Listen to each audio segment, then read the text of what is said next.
Hello everyone, today we will talk about how to fix or how to solve the problem of storage on the application of Slack. You will click on settings. In this page you can click on apps, default apps, app settings. On above you can search about Slack and you will enter.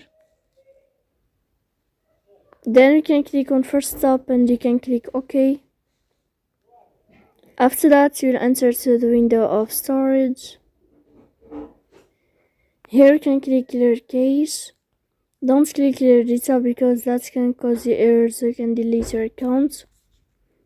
In the end you can turn off your phone and you can turn on your phone again to fix that problem. So please don't forget to support us by like and subscribe.